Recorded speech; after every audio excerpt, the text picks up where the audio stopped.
क्या शनि साढ़े साती सच में जीवन बर्बाद कर देती है या उसके पीछे कोई बड़ा रहस्य छिपा है? आइए इस कहानी के माध्यम से जानते और समझते हैं। बहुत समय पहले की बात है। उज्जैन में एक धर्मपरायण व्यापारी रहता था। इसका नाम हरिदास था। वह रोज भगवान की पूजा करता था और गरीबों की मदद करता था। एक दिन नगर के ज्योतिषी ने उसकी कुंडली देखकर कहा, हरिदास, अब तुम्हारे ऊपर शनिदेव की 7.5 शुरू होने वाली है। आने वाले 7.5 साल तुम्हारी परीक्षा के होंगे।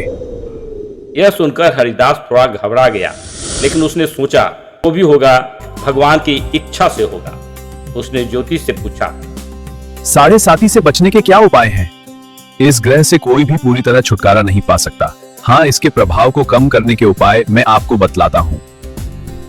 हर शनिवार को शनिदेव की पूजा करें, सरसों के तेल का दीपक जलाएं और काले तिल अर्पित करें तथा ओम शम शनैश्चराय नमः मंत्र का 108 बार जप करें। हनुमान जी की पूजा से शनि दोष शांत होता है, इसलिए मंगलवार और शनिवार को हनुमान चालीसा का पाठ करें। शनिवार को गरीबों और जरूरतमंदों को काला तिल, उड़द दाल, सरसों का तेल, काला कपड़ा का दान करें।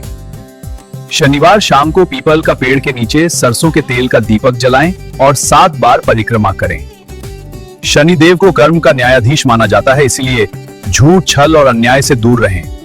बुजुर्गों और गरीबों की मदद करें। मेहनत और ईमानदारी से काम करें। ज्योतिष जी, आपका मार्गदर्शन पाकर मैं कृतज्ञ हूँ। धन्यवाद हरिदास। कुछ ही दिनों में उसका व्यापार घाटे में चला गया। घर की संपत्ति भी धीरे धीरे बिकने लगी। लोग जो पहले उसकी तारीफ करते थे अब उससे दूर होने लगे। लेकिन हरिदास ने हार नहीं मानी और ज्योतिष द्वारा बताए सभी उपायों को गंभीरता से करने लगा। एक रात सपने में शनिदेव प्रकट हुए और बोले, हरिदास, मैं किसी को कष्ट देने नहीं आता। 7.5 केवल इंसान की परीक्षा लेती है, उसके धैर्य, कर्म और विश्वास की।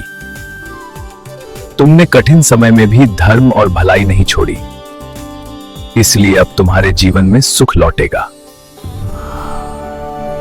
कुछ ही समय बाद हरिदास का व्यापार फिर से चल पड़ा और उसका सम्मान पहले से भी ज्यादा बढ़ गया। कहानी की सीख, शनिदेव दंड देने वाले नहीं बल्कि न्याय करने वाले देवता हैं। 7.5 हमें सही रास्ता पर चलना और धैर्य रखना सिखाती है। जय श्री शनिदेव।